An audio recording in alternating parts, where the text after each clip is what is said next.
literally, can you do these basic things? That's the question that we're just going to ask you. Oh, can you do basic life?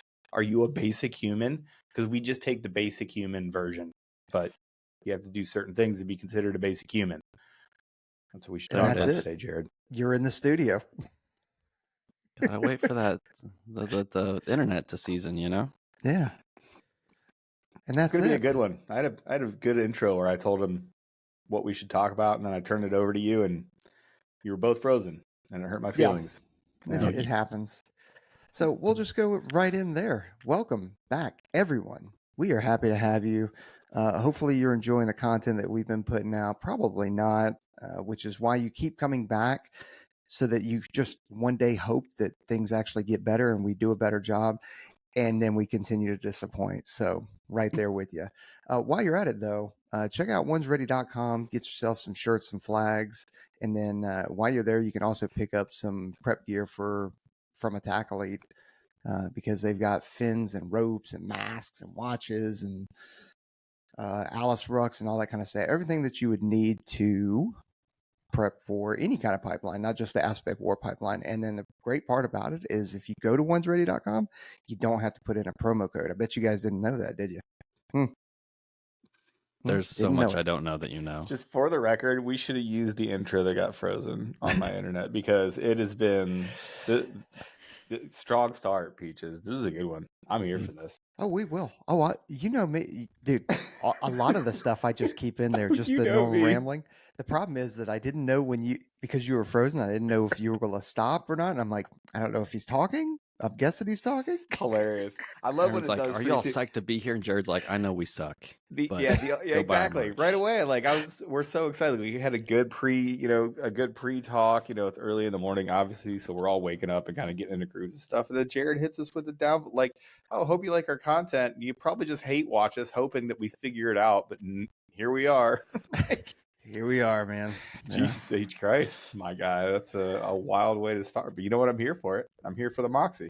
Yeah, well, you have to be. But let's talk about some of the things that we would want recruits to do, or at least know how to do before coming in, because there has been, I don't know if it's, I'll just say a trend, right? It's not some kind of pandemic or anything like that, but it is definitely a trend item. Items, plural. Right, sure. Okay. I'm trying to get us canceled right off the bat, okay? Yeah, I mean, we're only 2 minutes in, so.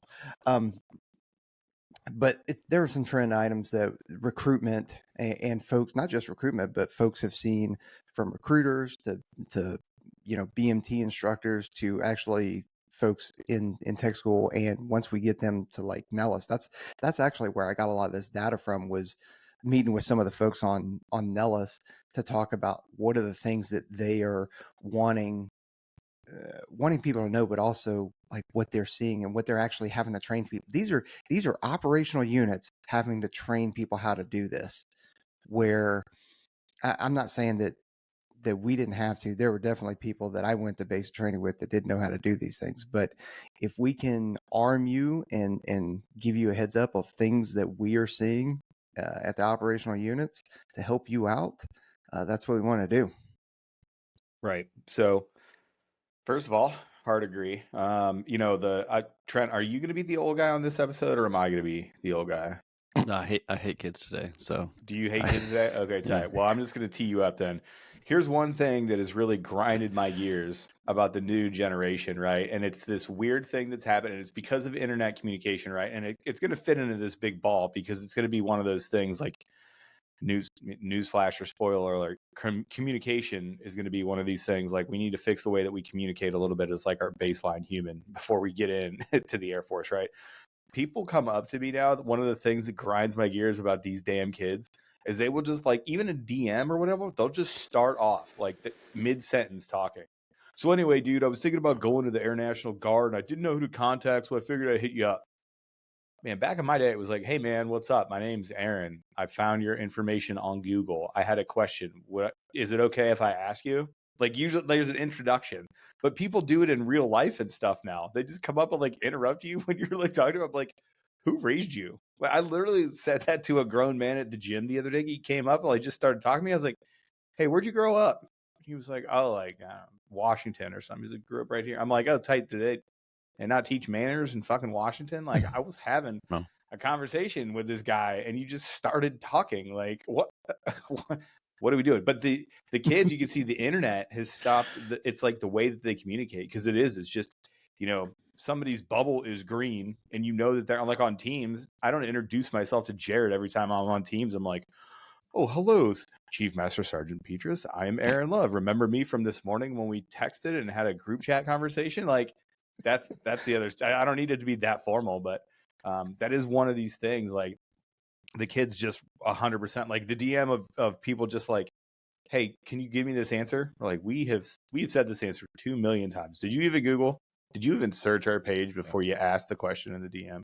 Trent, what else grinds your gears about these kids? In that same vein, I think if we don't make first impressions great again, then we're going to continue to see this, like the gap between the previous generation and the old generation, right? Like this is always something that's happened. And so that's why it was like, our parents, at least my parents, were like, and everybody I knew that was an adult always said that, like, first impressions are lasting impressions. Mm-hmm. And I think we just haven't made that transition to the digital first impression, way of doing things correctly yet. And so these folks are used to interacting with all their friends, and they're raised by the internet, which I'm going to trademark that, raised by the internet.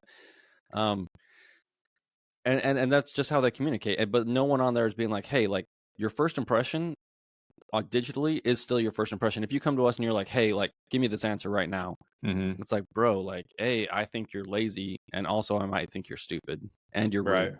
And we're professional, like, you're coming to us with professional questions about our profession that we spent 20 plus years, figuring all this stuff out. And now we're trying to share this. And your first go is like, hey man, I have this question, answer it. And it's like, bro, no. I'm going to continue bitching because I just had one of these interactions. Peaches, I'm sorry for hijacking your entire episode, but kid emailed me, and it was like, he hits me up on Shadowspear. Like, I'm still active over on Shadowspear, and he hits me up. He starts asking these questions in the open forum. I said, hey, I'll be happy to answer questions. Dude goes on and on and on, and I forgot about how in depth, like, this kid, high school senior, wants to go JROTC or a ROTC program, wants to get in and do either PJ or Crow or Stowe or something, like, hasn't made up his mind, but his numbers are there. He gets into this in-depth discussion about, like, the pre-accession BMT program. He's like, well, it doesn't really have, like, a whole lot of progression. Like, how would I add weight or add repetitions or whatever? And I was like, listen, bro, this is meant for dudes to train for like 1 year and get in. You're not going to be really good at this program.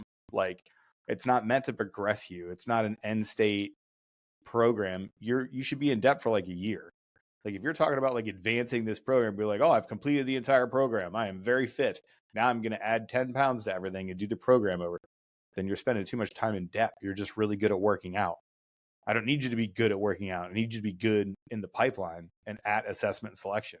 That, and then, like, Trent, you were echoing in my head as I was reading this email, and the only thing I could hear was you in the back of my head going, what if you failed? Look at all the time you just wasted. Look at all the time you just wasted. Look at the metabolic adaptations of uphill rucking versus downward backhill rucking on the sand when just to fail out of A&S. It's like these people spending all these time in the water. They're like, oh yeah, I got really good at ditching down. I could do it in 8 seconds. Be like, well, you didn't get selected, so you never made it to pre-dive, so none of that mattered. Like, was that worth your time? Yeah. I don't know. But anyway, sorry, that was my gripe. It's like, the over prepared, like, whatever, a part, like, I want to help them out, but then there's a part of me, I'm like, dude, you just got to go put your balls on the table and see if you get it or not. Like, there's a certain magic in the mixing, and I can't, if we could figure it out, I'd be a billionaire, because I'd sell it to Rand and I'd sell it to everybody, be like, here's the process, figure out selection. We got it. But that's why we have a podcast, is because we haven't figured it out yet. So we got to get you the information to help you try to be successful. Anyway. It's funny is that you mentioned that we have a podcast, and that we've, all the three of us have gone through the pipeline, and we've lived this and that kind of stuff. And even we change or at least I do anyway. I have changed my mentality. Some, like, it ebbs and flows on certain things. And then it's kind of when you start, like, for example, there was a time where we were telling we were setting everything up for folks in the pipeline. I mean, they had deprivation tanks. They had everybody had Tempur-Pedics. The rooms were all set to 65 degrees because that's the optimal temperature for sleeping. It was like unlimited food. There was a whole bunch. And Trent, I know that since you lived it, you know all the stuff they have, but because I think you were instructing during that time, like in particular. Yep. And we were putting these folks up on a pedestal and telling them that they were, I think tactical athletes, or they were basically NFL players, except for, the profession of arms and that kind of stuff. And then what we started seeing on the back end was, because we were setting them up for success and making sure that all the variables, or all the normal variables, are a constant, that when they didn't get the perfect food, they didn't get great sleep, they didn't get X, Y, and Z, that they would start to falter. So we had to course correct that. And that's why this whole pipeline is a living, breathing thing. I'm sure there are things, and we've gotten a lot of comments and DMs about the Fixing A&S episode. Have we? Cry about it, yeah. babies. Yeah, there's been a Yeah. few. No. Welcome. There have been a few. There's been a lot of good ones. Yeah. Yeah, good and bad. Yep. And that's that's how it's going to be. And like I said, this is a living, breathing thing, and we adjust and we adapt, not just for what we're noticing from an end product, but also from what the requirements are. What is required of Air Force Special Warfare? Espo spent 20 minutes telling me how excited he is to come on and talk about all the things you guys said on A&S, because then he feels like it'll tee up the command team. So he's like, man, I just think it's my job. I can carry the heavy lifting and do, carry the weight. He was using every military cliche too, like every military axiom when we were talking about, which made me laugh. He ripped off like 9 in a row at one point. Optimize. He was like, listen, challenges, if I got to lead from the front, I'm eating last, baby. Who's going to carry the boats? Because unless I burn them, you know it, baby. We got to rise and grind. We got to really get after it and look around some corners, or else, we're going to find ourselves behind it. It might behoove us to pay attention. Behoove. Who? I was like, God dang, Espo, yeah. I don't know what we're doing, but I'm motivated about it. Yeah. Well, Jared, you're talking about how we coddled the students a little bit, or we weren't setting them up for success by helping them too much, or not setting realistic expectations. Do you think there's parents out there and society in general that's doing that to the folks that are trying to join our pipeline now? And what are the candidates missing when they get here because of that? Just bravo. 12:40 mark the time. Well Everybody played. Flag it. Throw a flag out. Trent. We call that one a Segway Miller in the game. Thank you for that. That's a great question, Trent. I appreciate you asking that. Douchebag. Yeah. Yes. Yes, there are 100% things that parents could be doing better. As a parent, there are lots of things that I could be doing better. But one of them is, I would say, actually allowing your kid to fail and teaching them simple things like what we're seeing right now is, and this is going to be ridiculous because I know people are going to be like, are you kidding me right now? But there are grown adults right now that are in the Air Force that don't know how to do their own laundry. I mean anywhere from, hey, I'm gonna go to a laundromat to put some quarters in to do that kind of stuff, or just doing it from their dorm rooms. They don't know how to do laundry because they've never been allowed to, because mom and dad have taken care of everything, done everything for them. They don't know you got to separate colors. They don't know that, oh, this is how you shrink something, or don't do that because you're going to wash it incorrectly. It sounds crazy. It really does sound crazy, but there are people that don't know how to do laundry.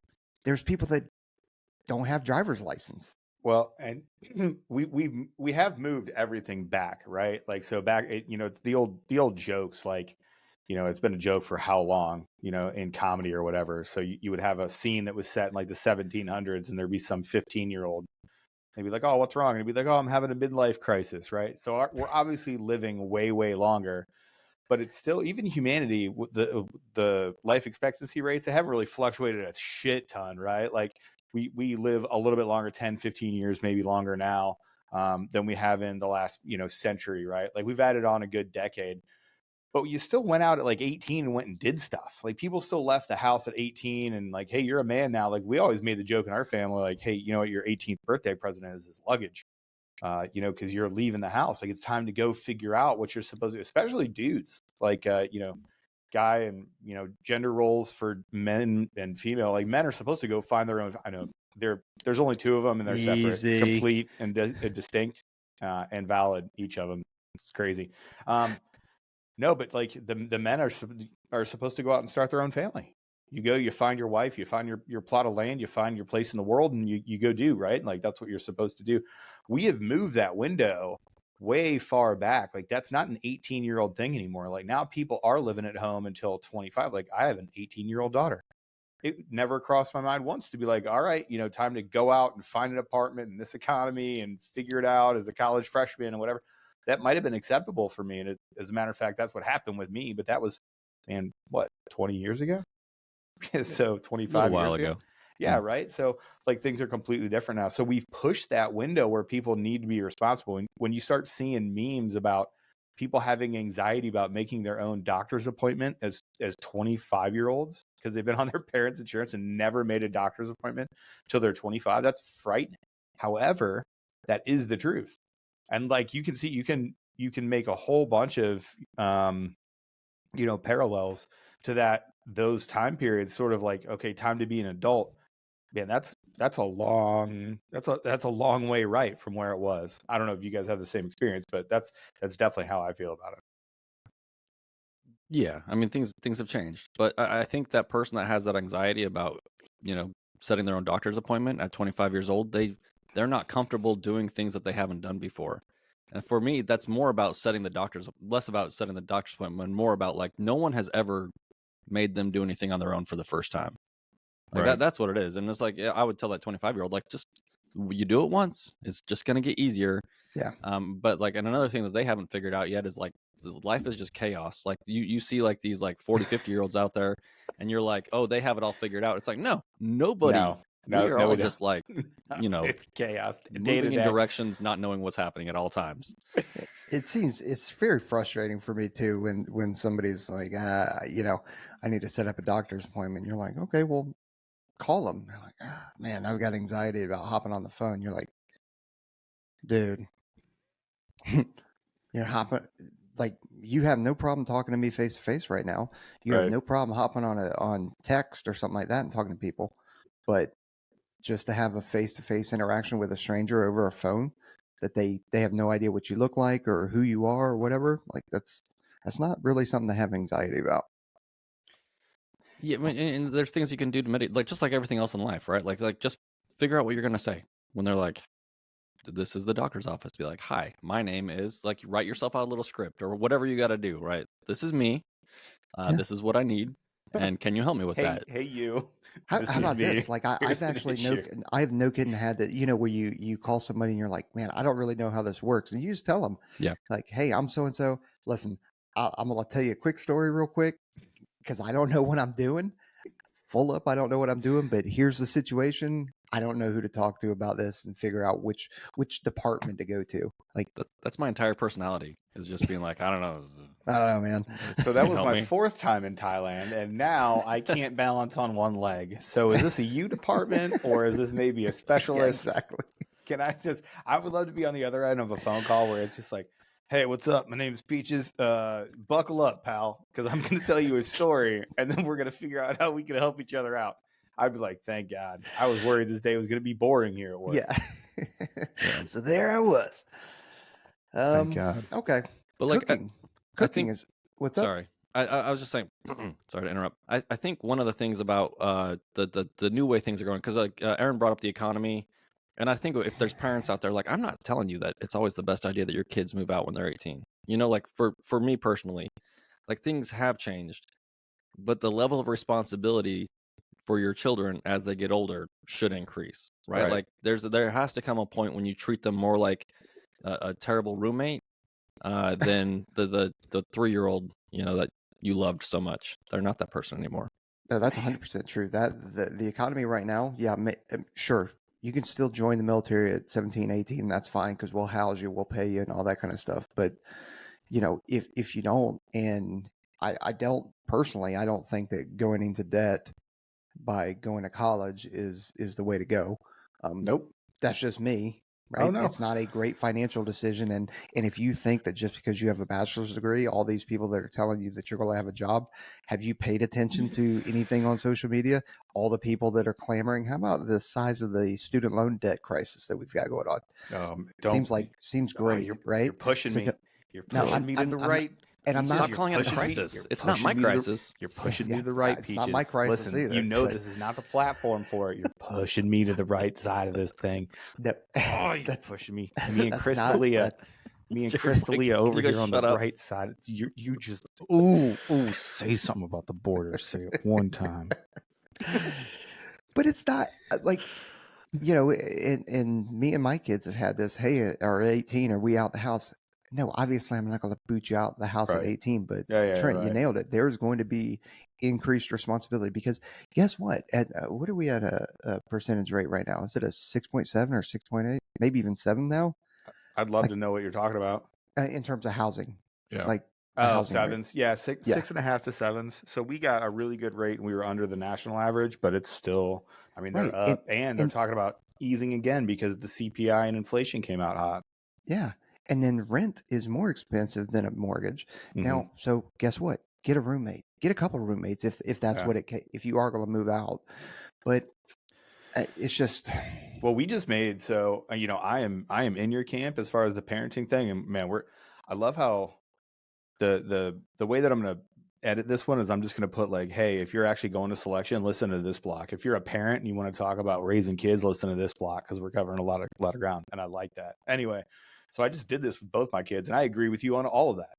Like, I think it is important to get out of the house. I think it is important to go have that first crappy apartment with a couple roommates where you're scraping by on ramen and trying to figure out how to live on a budget. And, we're going to talk about what we think the basic menu for call it the basic NPC teen. Like when you graduate high school as an 18-year-old, you should be able to do a certain list of tasks. Like that's your basic human programming. And we're going to talk about that. But man, I'm with you. I think there is value in, man, maybe overspending a little bit, maybe calling home and be like, hey, I don't have enough money to eat. Can I come over and have dinner? Like, yeah, come on, man. Like I think that stuff is important. But all that being said, I just made all of the opposite decisions with both of my kids because it was the right thing to do. And like my daughter, I don't want to put a whole lot out there, but we talked for years about not going to a brick and mortar college and maybe going to a trade school and maybe finding some other skill where she can find really outside the box stuff. I'm like, we don't have to do this. She found a way to, for the debt thing, for whatever. She was like, no, I want to do law. So she went into the pre-law program. She found a way to pay for essentially every penny of it all the way through law school. And she knows the specific brand of law that she wants to do and has a good plan for it. So I was like, well, your plan makes sense. And it makes sense to stay at home. And she went and got her jobs and she works like 2 jobs and she just crushes it. But that's the right move, is for her to stay at home. Now, 20 years ago, even if it was the right move, would it have happened? It didn't happen a whole lot because we just bounced. All of me and all of my brothers, even if it was a good idea to come home, they'd be like, it's not really the move, dog. And that wasn't our parents. That was just the time. That was just the culture. I just won't eat this week. It's fine. I'm not going back there. Right before I got in the Air Force, right before, I remember I was so broke, I could only afford one way worth of bus traffic or like bus fare to get to my parents' house to eat dinner. And if I hadn't have scrounged that together, I wouldn't have eaten. And then I had to ask them for a bus fare to get back to my house in Akron. I was like 20. Like shit was wild. but it sounds like, oh, that's terrible, but that's actually a good learning experience. I mean, there was a time that I was hopping on Greyhound buses and going to places and for 8-hour trip that should have only taken 3.5 hours. Yeah. You know what I'm saying? Did they have like a booster seat for you, or how does that work? No, my legs were dangling.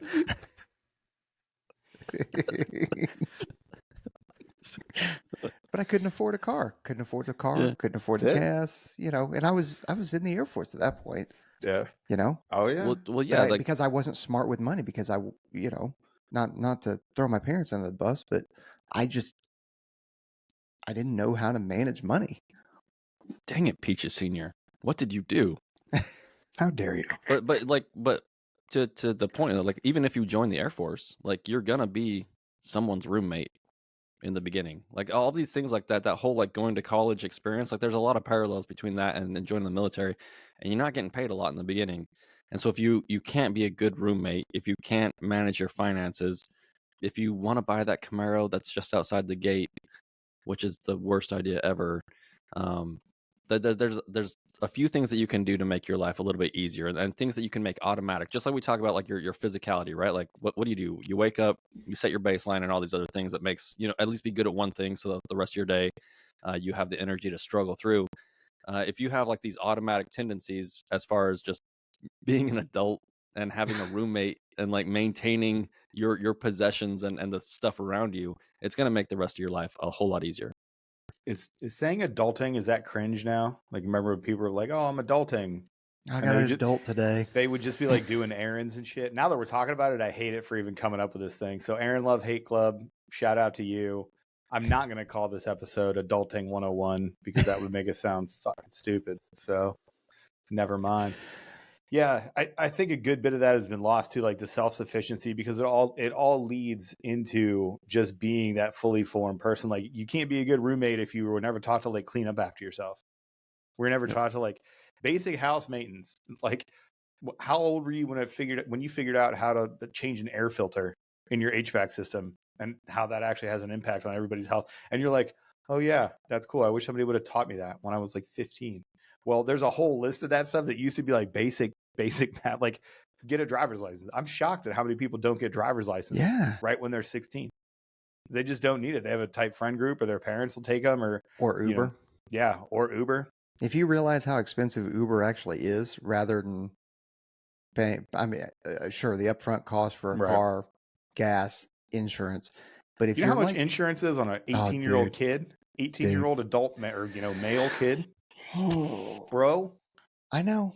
So maybe Uber is cheaper. I don't know. It probably is.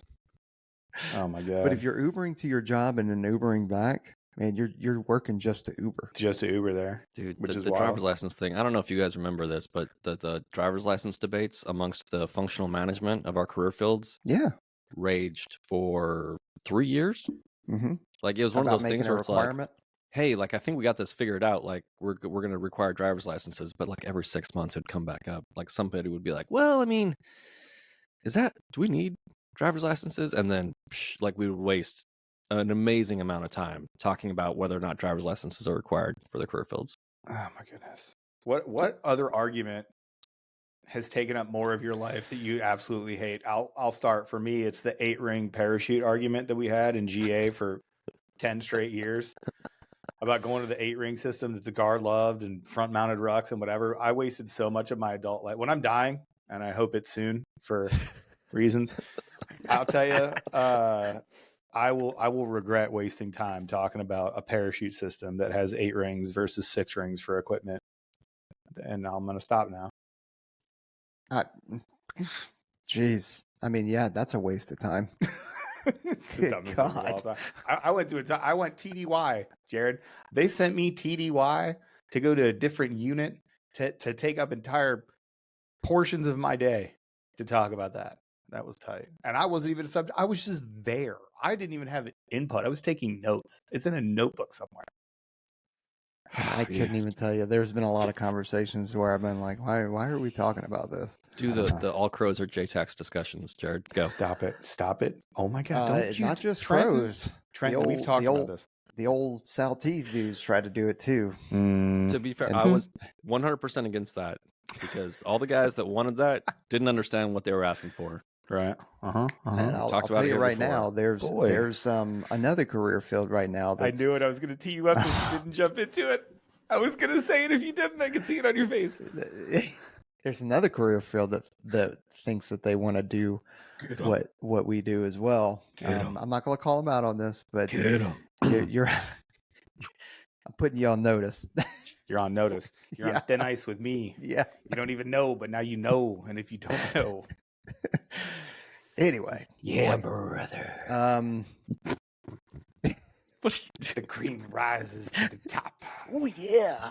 Yeah. Jared's so pissed off. On top, on balance, off balance, doesn't matter. Nightmare. I'm living a nightmare. It doesn't matter, dude. When the best thing, you're living in a nightmare. Nobody during that time had better interviews than Ric Flair. Ric Flair would show up in a feather boa with 6 chicks from North Carolina. He just got off a private jet, just sweaty and hammered. Oh, so good. Well, all those guys. Randy Macho Man Savage, brother. Man, he cut some promos. All right, so if we were, let's make our own requirements here, right? Like, I feel like we could build a candidate outside of all the physical training stuff. Like, we're going to talk about, the pipeline stuff, whatever. We talk about that all the time. Start with the hair.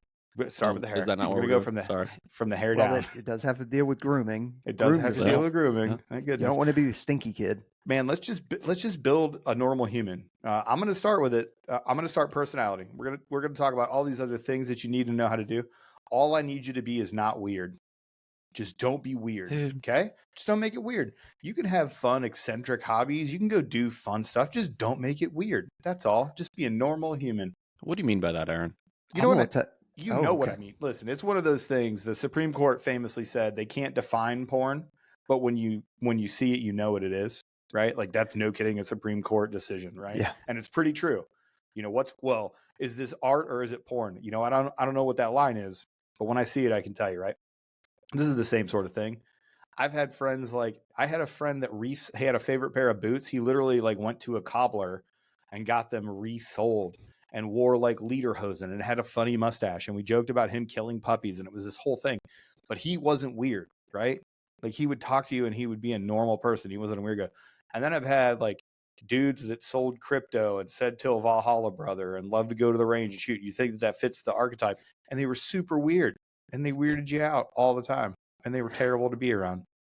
So how would you describe it, Jared? well, I mean, okay, so you know it when you see it, right?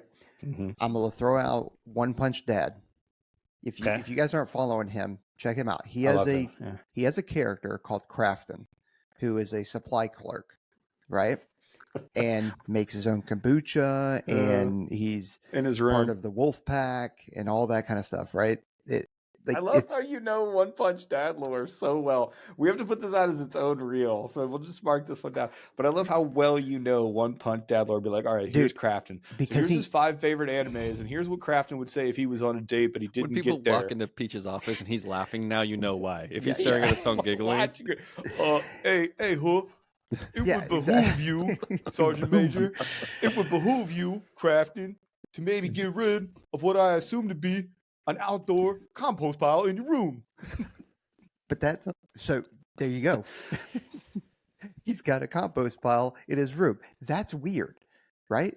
Just act And I just don't- talk I don't so mean- weird too. act normal. That's not what I mean, but it's just Yeah. like, hey, You don't in have a, to in a be s- normal. You just don't have. No. You just can't be weird. in fact, we kind of don't want normal, because if we wanted normal, we'd invite Lame. everybody into said circles and that kind of stuff.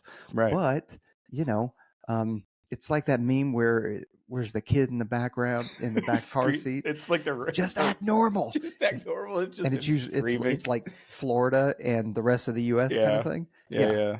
I don't know what it is. There's that weird line. And I think that's, way back at the beginning of this podcast, we were talking about people, DMing me and, things that grind our gears about the way that people interact. Sometimes it's just the person, like, you're just being weird. You're just being a weirdo. And sometimes that's it. Yeah. So I would say from a baseline, listen, first things first, don't be weird, right? Like, there's some interpersonal skills that you can work on of having a conversation, but just doing the basic stuff of don't be weird, know how to interact, fellow humans, and And you do that by putting yourself into social situations. You do. And I don't mean like, hey, I'm going to insert myself into some, bad situation. It's just and you don't need to go to Toastmasters. You don't need to go stand in front of people and do public speaking either. You know what I mean? But if you can't order, other than online or Uber Eats, if you can't put together your sentences for an out loud order in person, that's where I draw. Okay, we gotta do something. You got to go out there and interact with humanity at some point. Yep, exactly. sorry, I had to go clean up something in my room real quick. All good. I'm back. So Good. Good. What'd you do? Make your bed finally, piece of shit? No, my compost. Had to give it a stir. All right, so we hit the baseline of the personality of just don't be weird. Trent, what are some things that you would want somebody to do as a human, life skill wise, before they got into basic training? So as they're getting ready to ship, just like their development program, we had a great episode with Aaron May that's out now. Fantastic episode with the T3I folks, and those guys and girls are awesome. If at the end of their development prep, they had a separate checklist for being an NPC baseline human base model, what would they do? You know, when I joined, I didn't think I was like a very clean person. You know, per my own standards that I'd seen in my life, I was not like the top of the cleanliness order. I found out after I joined the Air Force that I was at least top third percentage wise of people that top 30% that can keep their, like, there's a difference between like a little bit of clutter, right? And then like people that are just disgusting. Right. Like if you have about the composting and all that, all I could think about is, so like when I was in the weather career field, and they're notoriously known for being weirdos anyway. 100%. Yeah, you guys super weird. What did I call you guys? The HOA of the Spec Ops community? Isn't that what I called you guys the other day? Turbo virgins? It's great. But like the number of folks, like when we're at my first duty station, that would have like so many pizza boxes in their room that you couldn't open the door, and like food, like I never had the urge to leave food crap all over my room. You know, like that's disgusting. And so just like a baseline of cleanliness, not only for you, but for like the next person that's going to be in that room, or your roommate and all these other things. You know, all you're doing is bringing in bugs and rats and killing everything. And to me, that was a big thing, and kind of eye-opening. It wasn't everybody, right? Most people have a certain level of cleanliness, but like when you meet that one person, you're just like, where did you come from? Like you were literally raised by like the internet or video games, because you have no idea how any of this stuff works. Right. And let me just put a fine point on this one. This is wise because in the military, we share everything. The jokes aren't jokes. You're going to live in the same dorm room as, I don't know, 100 other people have lived in the dorm before you. How old is that building? Like, you're inheriting other people's stuff. You will get things issued to you that you wear on your skin, like helmets and vests and clothing and a million pieces of gear that someone else used and then cleaned and turned in, and you're wearing. So if you're not really that clean and you just turn stuff in, like, karma is going to find a way to come around and give you the thing, but you're constantly using everybody else's stuff. If you're not a clean person, even at a baseline, you need to be, like Trent was saying, you need to really be top third of humanity clean, because we're all using each other's stuff all the time in the military. Yes, rant over. Absolutely. And that's why you mark your water bottle and you cut the grass and you stay off the Sergeant Major's walkway. And you paint the dead grass green. Paint it green. Make it look nice. There's a general coming. There was one, like the leather straps in the helmets, right? Your forehead strap at Airborne that you had to buy a new one of. Every time. That was good, yeah. But like the helmet was disgusting. Man, going back to Fort Benning for that jump master class, I really, really excelled. I really, really took on that opportunity to excel and be part of our glorious history. I would want them to have a driver's license. Okay. So, you know, the basic stuff for me is driver's license at a minimum at like 16. I would like you to learn how to drive stick, so that because we actually do have, how many times have you guys ever gone, you know, went and deployed and had an automatic transmission? Never. Every country that you ever go to, like, it's hilarious to watch the teams over the years. Like, at first everybody could drive the car, and then like 10 years go by and like you start looking around, like half the people could drive. At the end, this last deployment that I went on, there was a stick and it was hilarious. Like, there was a bunch of people going like this. It's got all the car parts. What's the extra? Seems to be an extra pedal. Why is there a pedal? Right. I'd like you to be able to do that just for knowledge. Like, you don't have to be good at it. You don't have to have the car, but I'd like you to have that knowledge along with driving. That's legit though. I remember this was early days in Afghanistan, and we got in a fight, and we were in Hiluxes and Defenders, Land Rover Defenders, stick. And they were all stick. Yeah. Oh yeah. And the younger 18 series dude that was driving, he had just learned how to drive stick, like at the fob, you know, and he was flat at the fob. Right. Hey, maybe we don't put him as maybe we Right. don't put him as the driver, you know. But yeah, we get in a troops in contact situation, and he kept stalling. We're trying to get out of there, and we ended up swapping. We ended up hot swapping so What I a could get in there and nightmare. drive. What Like, a it was like, nightmare. what the fuck, dude? That is, and I'll tell you what, like, again, there's no way to possibly, the three of us, we just laugh at that story. Again, if you told anybody else that was not kind of indoctrinated to what it is that we've done for a while, they'd be like, hold on, you were getting shot at? And you guys were just, I can picture you guys just like clowning the guy. Well, Just drive. No, like, no, yeah. you got to ease into it. Like you're trying to coach him while you're getting shot. You're burning at. up the clutch. You're burning up the, oh my God, you suck at this. You're not helping. Just fucking drive. You smell that? That's the clutch Oh my disappearing. There's the yelling, right? Everybody gets super upset, and then someone starts laughing, and it's just like you can't control it anymore. First there's the yelling, then there's the laughing, then there's the tears. I want to be clear too. We hot swapped seats, as if we didn't even have to leave the vehicle because we were so small. The only person he that was thought a little about guy that too. was you. Oh, nice. Did you just drag him up over the top? Was it just into the back seat? That's my favorite one. If the guy's small enough and you can actually access him, you just rip him out of the seat, and then the front guy slides over. It's pretty funny. There's only one guy I know that could do that, and that's Mark Bedell, who could actually lift somebody up. Yeah. Get out of here. But your Tommy Case could do that. Yeah. Tommy Case probably could do that.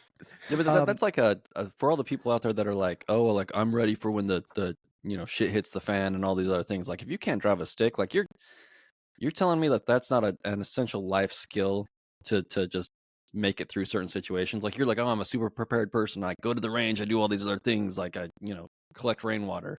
Can't drive a stick. Like can't drive a stick, bruh. You're a loot drop, my guy. Well, one of the other things, and this is actually going to go right back to the kind of don't be weird thing that you brought up, Aaron, is date people. You have got to date people. Sarge, I met this girl. She's the first person I've ever met to talk to me, and I love her. I'm gonna get married. And her real name is Stephanie. Yeah, she's got to be the one. She's got to be the one. She told me her real name. So, and the reason why I'm bringing that one up specifically, and I really am trying to find the report, but there was a study, especially with all the issues that were going on at Fort Hood. The new, I don't know what the Army calls it's not a battalion commander, but whatever that base commander would be. He ended up calling, that's why I was for the Army. I can't remember what it is. It wouldn't be a corps. It depends on the size of the base, but Cavazos is huge. Fort Hood's huge. Brigade. Yeah. So yeah, it might be the brigade commander. No, it's an echelon higher than that. Like it might be a corps. Yeah. Corps division. A corps division commander? Yeah. I don't know. Yeah. It would have to be something big like that because that base is absolutely. Guys, try to speak Army. Oh my God. We couldn't even do Air Force. We would get to wing and we would just be like, and it's just because Jared works there. Okay. Like the only reason is because I've been counseled by a wing commander before. Is the only reason I didn't even know it goes that high. After that, it's a mismatch of letters and numbers that I don't fully grasp. Aaron's like, why do we have a wing? Why wouldn't we just go straight to the MAGCOM? Like, why do we have a group straight and to a the wing? MAGCOM? Like, trust me, I go straight to the MAGCOM all the time. They fucking hate it, All but the I colonels do are it very insulted. It's also frowned upon, and it never helped my career once. But you can go directly to them. That's what open door policy means. Yeah, no chain of command. That's actually just a suggestion. It's not codified anywhere. So dating people. Right, there is a study that that commander did after all the issues they were having, right? Because that place was having some serious issues, and he found that little rapey, little rapey, little sexual assault, little murdery, little murdery, a little smattering. And what they were finding out is that it was something like 65%. The majority of people had not ever been on a date, had never had a girlfriend or a boyfriend. They had never kissed anybody. And their first interaction with somebody of the opposite sex in a dating relationship kind of way was while they were at Fort Hood as their first assignment. That's gross. So as people would interpret it, things like maybe awkward situations or like, oh, well, he reached out and kissed me kind of thing, or they thought that it was assault and that kind of stuff. Now I'm not discounting, like obviously there was actual things going on and you can definitely read about it, but it was people, instead of where a lot of people find out during their teenage years, like, okay, holding hands or whatever it is, right? They were having that as adults as their first time having that kind of interaction, and it was not working out well for that community. And I think that that's probably a generational thing. I could be wrong though. I don't know. Yeah. Do you mean because we hypersexualize everything and at the same time atomize and separate people to where they don't actually figure out these boundaries together as like young kids? Like, man, when you're 15, 16, 17 in high school, like having a girl be like, no, that's not cool. Going up and trying to approach somebody of the opposite sex and trying to like riz them up, as the kids would say today, that has its own things. Like, that helps you learn, and it helps with anxiety issues, and it helps you learn boundaries for the opposite sex. Now it's like we separate kids, but they see this hyper sexualized, hyper not realistic at all expectation of what adult relationships are supposed to be via the internet and via all the crap that they're seeing. So they immediately just think, oh, okay, cool, we go from 0 to 100 real quick, and don't have any of the skills, like none of the interpersonal skills to get there. Like, they should be like courting. They should be dating somebody and like trying to go slow and like figure out who this person is, because especially when you're in high school, because then there's a safety net. Your parents are the safety net. Right. You have a built-in like, hey, I did this thing, I need to talk to somebody about it. Like, when you're an adult, you're just really could be on your own. That's rowdy. When you said it was the Army, I wasn't surprised.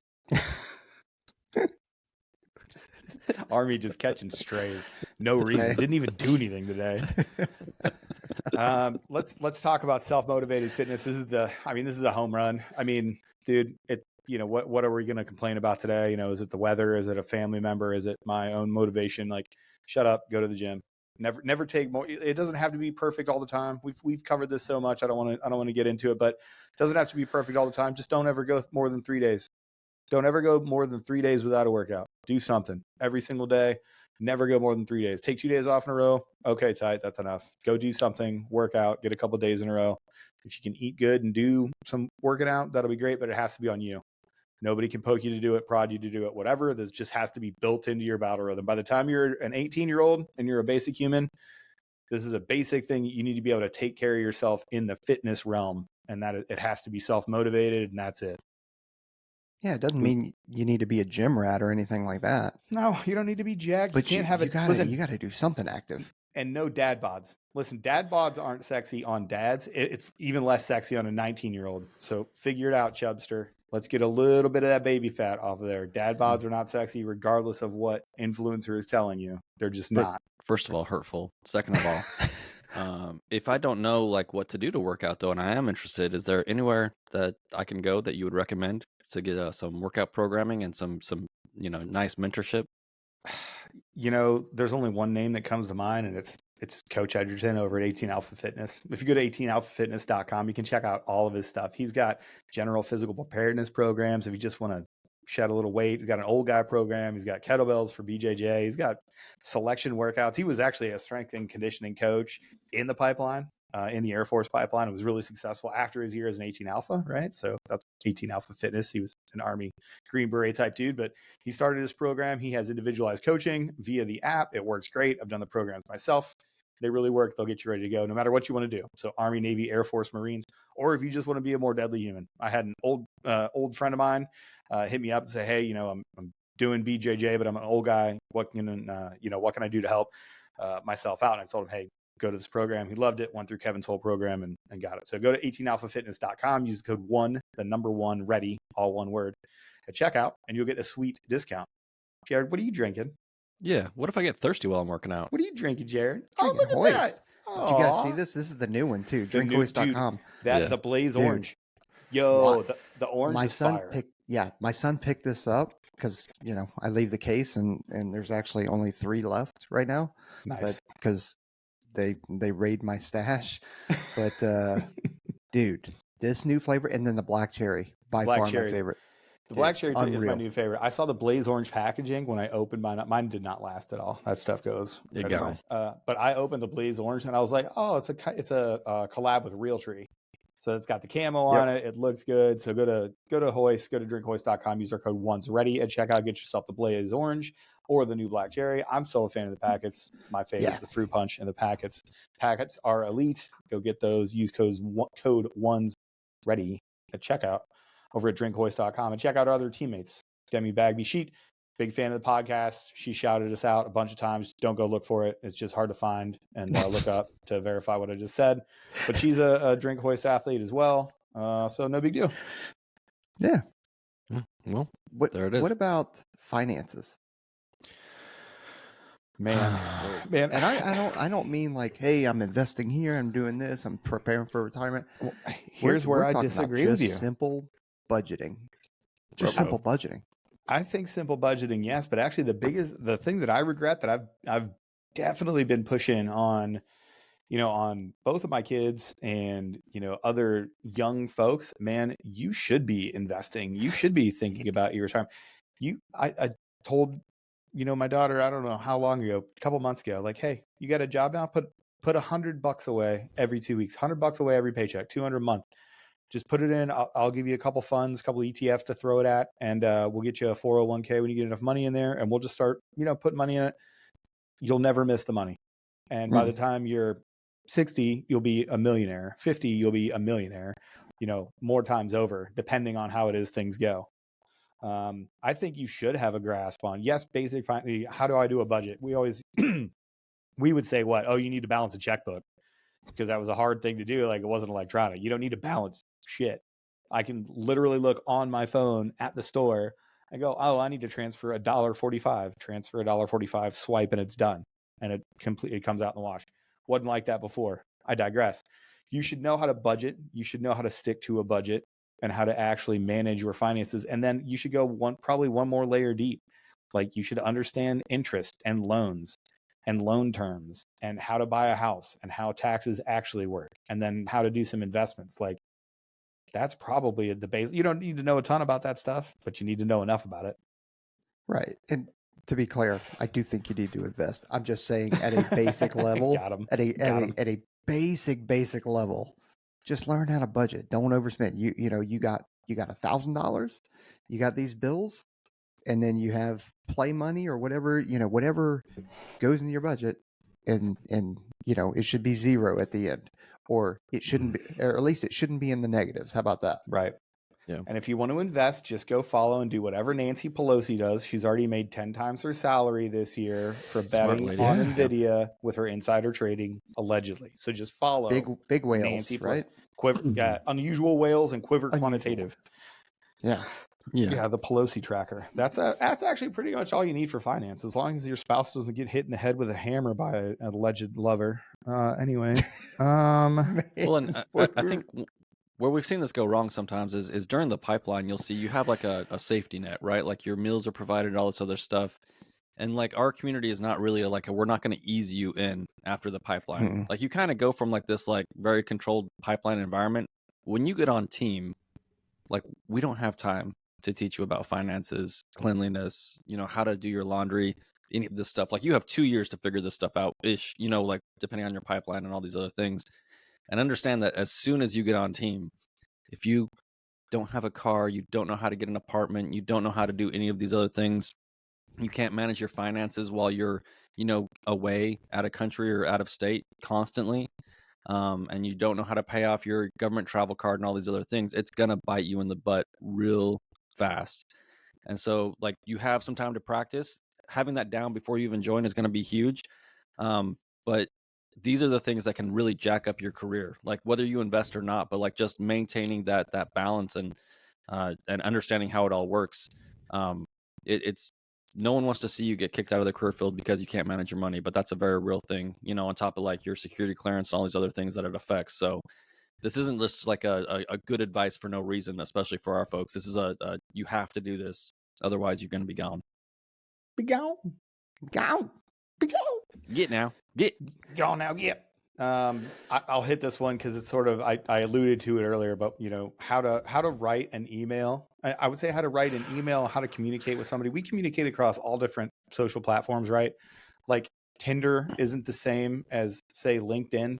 You'd communicate differently on those two platforms, correct? Am I correct? Maybe. So. I'd say we do, right? So we understand that there's times and places for different forms of communication, and typing in text speak on an email might be an incorrect way to use the platform. So let's say that. So just understand how to communicate, understand like a basic basic respect baseline for how it is you talk to people.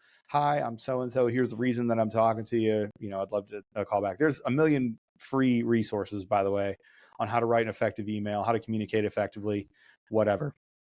But I would do that stuff. I would put a little bit of effort into actually knowing how to write an email, communicate effectively, no matter what platform you're using. Phone, nobody calls each other anymore. I make the joke all the time, like, unless you're on fire, you can text me, because I don't need to talk to you via voice. Like, people, like, There's nothing more fun than cold calling Aaron. And oh he's my like, fucking God, why are you dude, I calling hate me? it. I hate it And so I'm much. like, I just want to chit chat. What's I hate wrong? it so What's bad. wrong? I will What's answer, going on?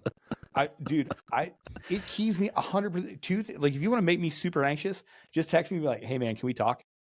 Like, yeah, my friend Josh does that. He's like, hey man, can we talk? And I'll call him and be like, hey, what's up, bud? And he's like, oh, nothing, man. I was just gonna go grab some tacos, and I was in the car, and I didn't want to text a lot. I was like, Josh, my heart rate's 195 beats a minute right now. I was like, is anybody hurt or dead, or do we have a problem interpersonally? Did I screw something up? Like, no, okay, well then don't fucking call me, and definitely don't text me and say, can we talk, you asshole. But that's a common thing now, though. It is I've common, noticed yeah, that is a super lot of common. people do that, and it's like that's why if I do text like that, I will try and go like, hey man, here's the subject, or here's a Right. nothing urgent. Like, I'm just seeing, because I don't want to, and I get why people do it, because they don't want to interrupt whatever you have Right. going on, right? But you can't just go, hey, we need to talk, or Right. I hate that. hey, can we Oh talk? God, I hate it so bad. Like, you got to say something. You got to follow it up with something. The Yeah. cold call is funny though. It's because if you get a, I hate I'm that all you guys about- both know that I hate it, and I hate that you both do it just because I don't like it. Fucking what's going on, dickhead. guys? Everything okay? Everything? No, They're like, everything's great. Aaron's always trying to like end the call, and I'm always trying to extend the call. Like, no, Yeah. like, and also this. He's Yeah, like, so anyway, hey bud, okay. Anyway, so I'm like, I okay, gotta- I'm doing stuff, Okay, Trent. man, I really got to go. Hey, bud. Trent, what do you? Aaron, wait, Aaron, wait. Do you think robots? Do you think robots are listening to this phone call? Trent, get off the phone. Was that a solar flare? Was that a solar? Or No, was it was it a a cyber cyber attack. It was a cyber attack. Come on, what did we chuck? Oh, it was a solar flare. A dude ate a bat, and that led to COVID. Same people brought you those two messages. Okay, solar flare, bat people. All right, Bat people. bat Wouldn't people. that be the Batman? Oh, Batman? no, it would. A Batman. turtle kissed a pangolin, and COVID happened. Shut up, motherfucker! It happened in a lab. The wet lab next to the Wuhan Institute of Virology. That one. The woo-ha. You do have me Wuhan all in wet check. market. I got that hood rat shit that'll make you break your neck. Woo-ha. So I think what else would we want for somebody that's coming in? So now, like, and really I think about how can they just focus on the job if they don't have to worry about, devoting time to finances, or, getting yelled at for dorm inspections, or cleanliness, or grooming, or, any of these other things. If I don't have to, talk about the way that my troop said sup to the commander in the hallway, as opposed to, hey, good morning. That's a good point. Like, in the beginning, if you don't know what's going on, whether it's your emails or your personal interactions, like being overly respectful, while it might be a little awkward and weird for everybody, until you establish some baselines with everybody, overly respectful rarely goes wrong, if ever. I don't think I've ever seen it. I'm trying to cover my bases. No, you're totally right. No, you start here. Yeah. Uber respectful, everything, and then tailor it back as you need to. Because if somebody's like, whoa, like, dude, what's up, man? Like, everything okay? Those are the dudes that have always impressed me, and it's obvious how simple of a person I am to be impressed in the story or whatever. But I've given a bunch of the initial fitness tests, right? Like, for whatever reason, like JBLM, I probably gave like 15 of these things. I always loved being able to look at one of these candidates, whether it was a cross training or not, and go, hey, thanks for the super respectful, but it's cool. Like, we're not at work. You can call me Aaron or whatever. Like, you don't have to stand it. This one kid kept going to parade rest. He was like, oh, hoo-yah, senior. And I was like, hey man, like, we're good. I just need you to run the PT test. Like, I appreciate it. But yeah, starting more formal always makes you look better than starting too loose. You can always lighten up, right? But you can never be more formal. And that goes back to that first impression thing. What would you want your first impression to be? this guy was too squared away. This guy was too polite. This guy was too, like, the worst you'll get is like, oh, this guy was robotic.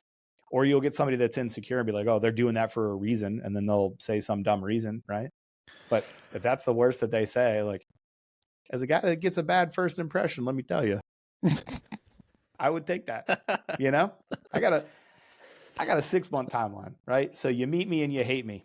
By the way, well-founded. I hate me too. Nobody hates me more on this podcast or on this earth than me. But you hate me for a while, and then like you work with me for a little bit, about 6 months. Usually is when you go, oh man, you're not the raging dickhead that I thought you were. You actually do mean well. It's a tough 6 months though. Most people quit. Nobody makes it. I got a higher attrition rate than A&S when we don't fudge the numbers, when we use real numbers, the real attrition rate.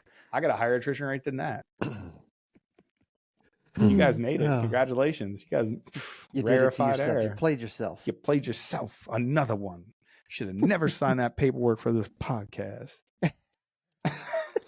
Well, you see that in like the martial arts world, right? Like it's not that you think that you're less than anybody else, but like that learning mindset, that white belt mindset, whatever you want to call it, like that's what that is. And it's not, you're not groveling at people's feet. You're being respectful. And there's probably something that you can learn from everybody. There's a reason you're talking to them. You know, like, so like that's the mindset that is going to make you successful. Not like, you know, I'm bros with everybody and like I know things and all this other stuff. Like you come across that way in the beginning, even if that's not your intention, right? Like that's not setting you up for success. Yeah, especially if you're an officer. I don't know how many times I've said that. You know, I've looked at an officer and been like, yeah, he's way too much bro and not enough crow. Yeah. You know, that is a common statement that we'll see, you know, way too much bro and not enough stow. No, start your sentences with, well, when I was at the academy, those always go well. Yeah, make sure to knock that ring on the table and get that. That's got to be tough for those dudes, though, man, because I think a lot of those officers get sold they get sold bad poop a bill of goods, if you will. Yeah, where it's like, oh yeah, you're gonna be doing X, Y, Z, you're gonna be on the team, and it's like, hey man, as an officer, you have a very limited amount on team. And I tell you what, if somebody, even if you think or you perceive that you're midway through your team time and then somebody PCSs and there's nobody inbound, guess what? You're fleeting up into that leadership position.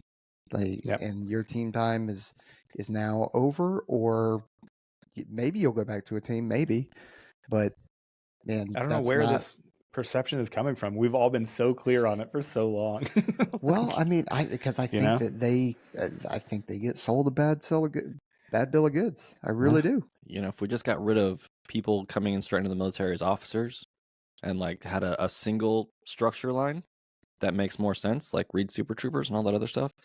The Norwegians do it. You get in, you're enlisted, and then you go after SART. You get to decide. I think it's like E6.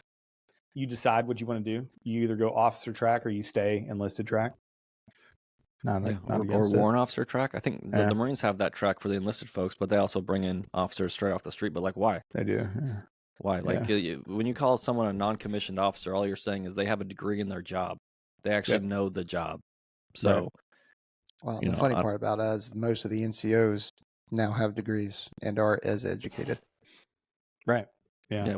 But how weird's that? What's the education that matters? You know, like I'm not saying that college degrees are wholly worthless, but do we want people that are good at their professional arms, or do we want good people that are good at other things? Like there's goodness in being well-rounded, but like what's the main focus of the military? And I think something that gets lost a little bit with all this focus on, you know, college education and all this other stuff. Especially, man, E8, E9, I rant on it all the time.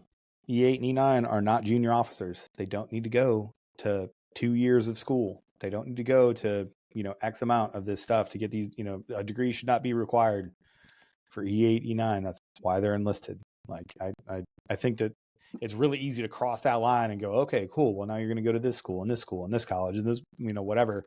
Like, man, we've sort of blurred the lines a little bit there. I did want to touch on the hierarchy thing though. And we started talking about it, or we talked about it in the context of, we gave, you know, the beds and the rooms at 68 degrees, which is perfect for sleeping, and all these things. Like there was a big hullabaloo, you know, over that, and then stuff that it kind of led to there. You know, people said that it led to entitlement, or people said that it led to, you know, maybe not the best culture. You know, that sort of stuff, like the the build-in of a hierarchy is actually important, right? It may not be important in all of life, but especially at the younger ages, I don't know how many like E3s or E4s that I've looked, and I've done it myself as a young person and probably older than I should have. But you say something in a room and then somebody pulls you aside and go, "Hey man, that's not the time or the place for that." Like, you need to be able to turn it on and turn it off. Like, you can't be broing it up with your friend. And you see it all the time with young dudes that just bro it up when they should not be like grab assing in front of, 2-stars and stuff, or just do stupid stuff out in public. You're like, what are you doing? Like, you need to be professional right now. You read the room, Bob, like, figure it out. Well, if you treat everybody like a peer all the time and there's no hierarchy and there should be a little pucker factor, especially at the beginning of your career. If a superior walks into the room, there should be a little bit like, oh shit, is my shirt on straight? Is my area clean? Am I standing up straight? Am I going to get this greeting correct? There should be parts of that, because that hierarchy breeds structure. You're in the military, you're in special operations because you want some sort of structure.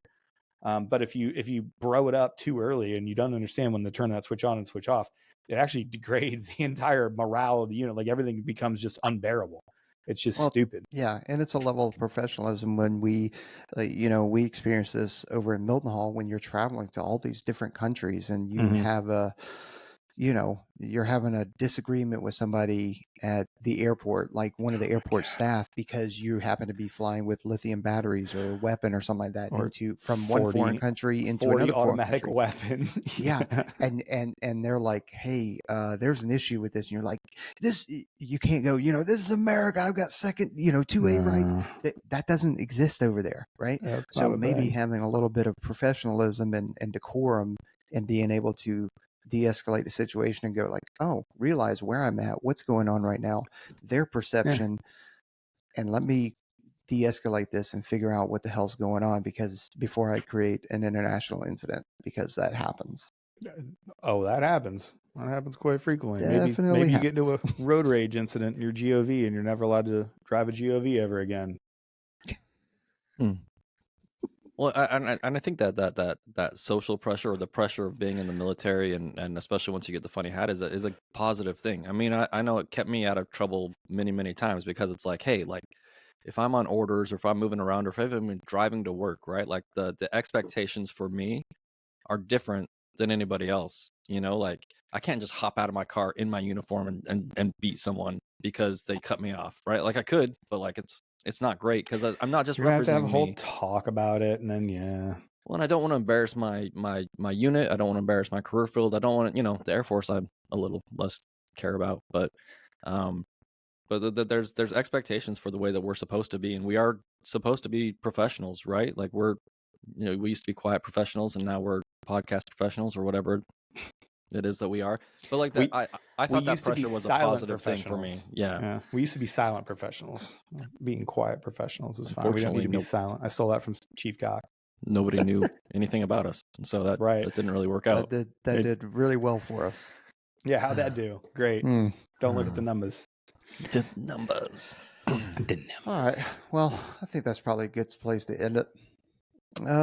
Yeah. Leave us a review. Tell us how we're doing, kind of what you want to see. Shoot us DM suggestions. If there's something that we're not hitting topic wise that you want us to hit, let us know.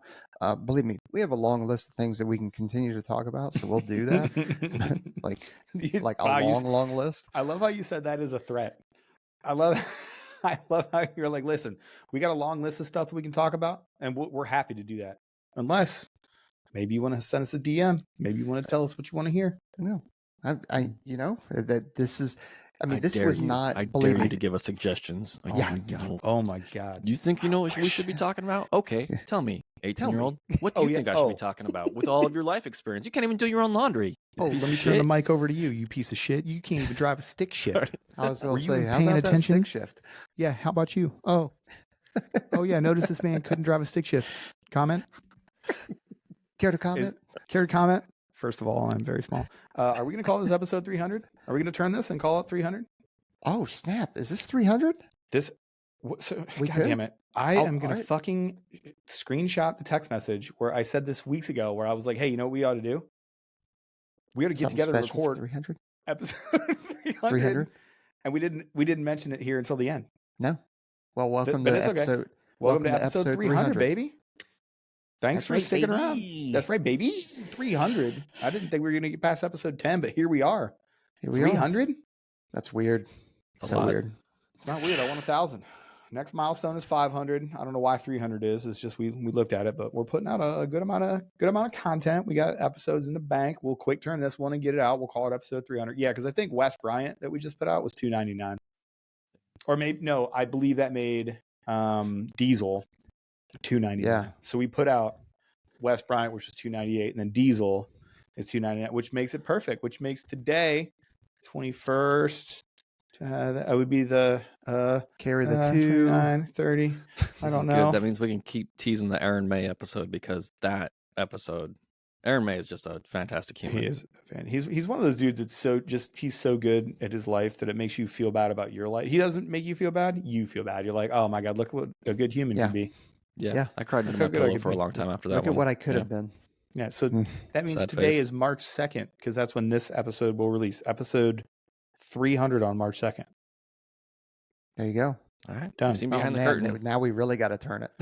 Yeah. Well, no. I mean, we got a whole week. We don't have to do anything. Yeah, we got tons of time. Trent, what did you learn in 300 episodes? What are you excited about? You're retired now, you piece of shit. So I'm retired, and so are you. We were master sergeants when we started. Wow, can't believe you put that out there about me. Yeah. I don't remember being okay with that. Yep. No. And then we both made senior, and you had to make senior a little bit before I did, and then you had to retire a little bit before I did. Just a little bit before you did. Just a little bit better. You know what though? You don't know how much better I am than you. You've just seen me do a little bit better. You don't know if I'm way better and I'm just stringing you along.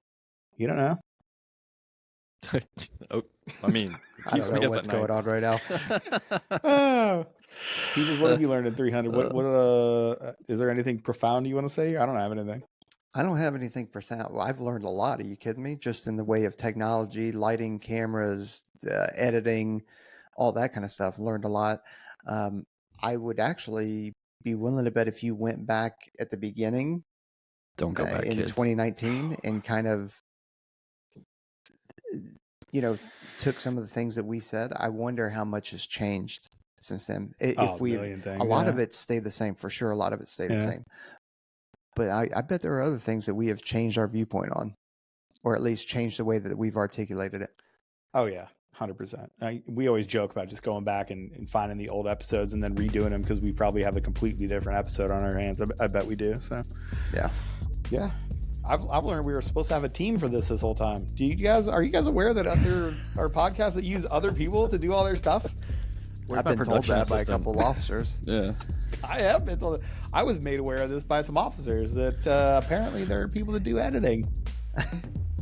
Wow. Who would have thought? And content production. I didn't know. Websites, everything. They got people for everything. They got website people, they got merch people, they got sound people, they got video people. We're just talking. We just are all those people. I got a guy for that. I got a guy for it. All right, everybody. One'sReady.com. Get yourself some merch and buy some Etiquette stuff. Check out drinkhoist.com. Check out 18 Alpha Fitness. And we've got promo codes for all of those. All right, we're out here. Light up. Later.